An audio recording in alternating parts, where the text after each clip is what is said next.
Our next speaker is a visionary leader dedicated to transforming education through research, policy, and practice. Please join me in welcoming Timothy Knowles, President of Carnegie Foundation for Advancement of Teaching. Assalamu alaikum. Good morning. Thank you, Your Excellency, Dr. Muhadita, colleagues from SPIA and SIA, honored guests, and particularly the students who are here.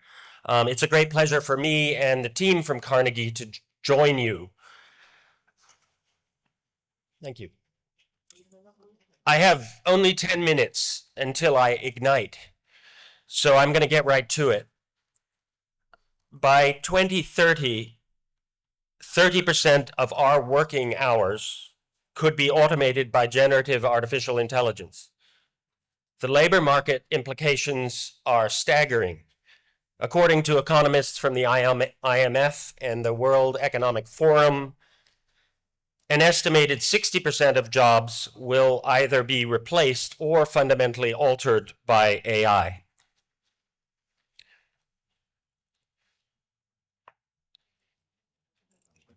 This isn't the first time that we've experienced such a seismic shift in the global economy. At the beginning of the last century, we moved from an agrarian economy to the industrial one. And in less than a lifetime, 1/4 of the labor force left farming. So we've been through this before.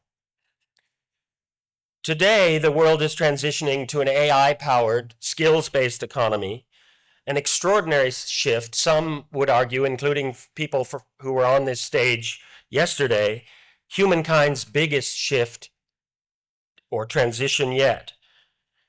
And we're reminded every day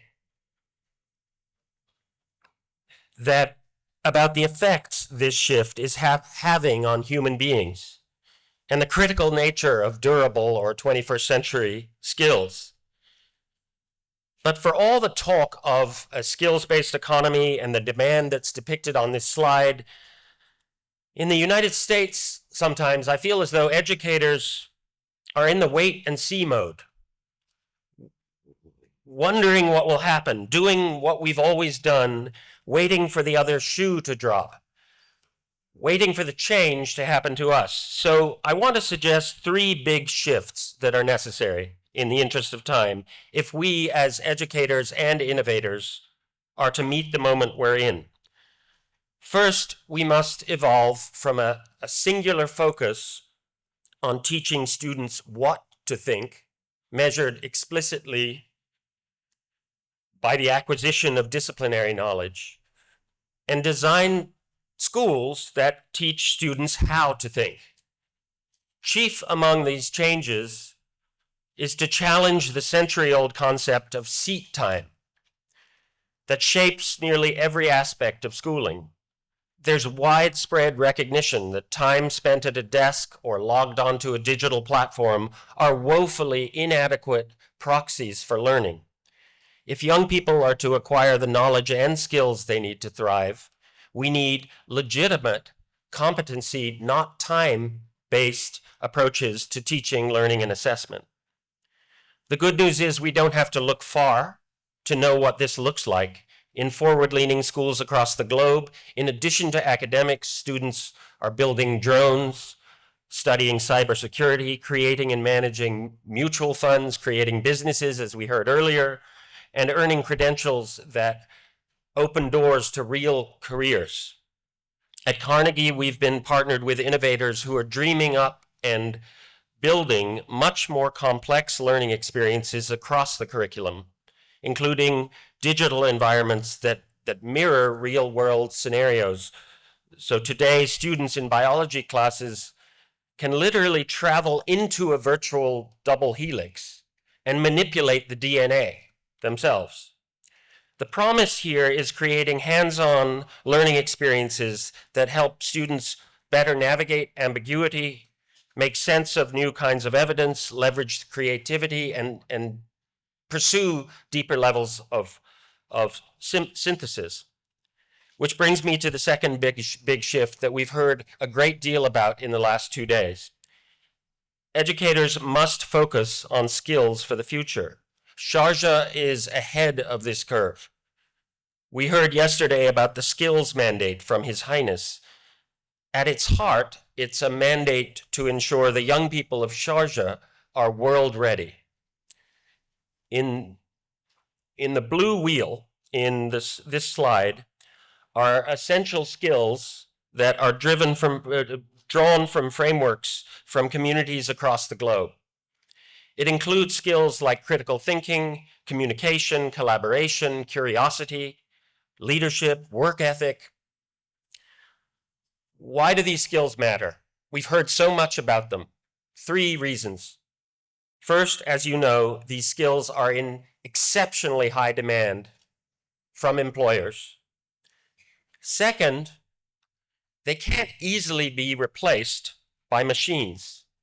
So in an AI-powered world, the value of these decidedly human skills will only increase. They will become more durable over time.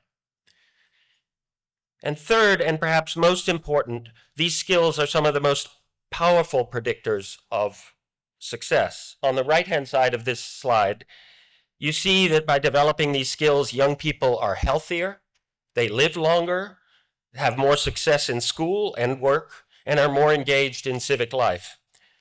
So for the schools of the future, skills matter as much as chemistry. Finally, if we're serious about meeting the moment we're in, educators must make radical shifts to educational assessment.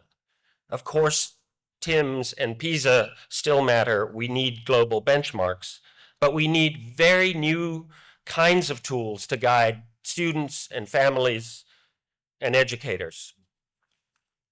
We're working on the Educational Assessment Challenge on 4 fronts, and we welcome new partners to work with us, so please don't hesitate to reach out if you're interested.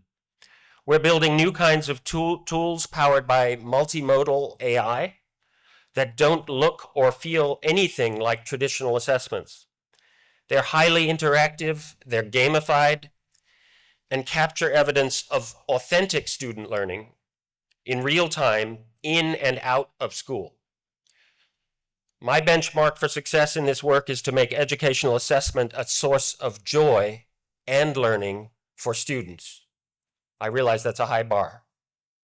Assessment as joy. We're also building insight systems for students, parents, and educators to provide real-time feedback on progress, so tools explicitly designed for learning and improvement. And we're creating new learner records, richer tapestries of visual data to make student development legible to them and legible to universities and employers. And at every step of the journey, we're measuring impact, ensuring we're focusing on the skills that matter the most. For some, these shifts in what schools should be may sound unfamiliar, they may seem risky, in precisely the ways that advanced mathematics or learning to read complex texts may have seemed foreign to our agricultural era counterparts. For others, there's concern about shifting attention of the education sector too sharply to the needs of the labor market. After all, our systems of education must do much more than simply prepare people for work. But in this case, the economic imperative and our broader aspirations for education are 2 sides of the same coin. As we all know, education is essential for shared prosperity, and it's foundational to sustaining vibrant, inclusive, culturally rich societies like Sharjah.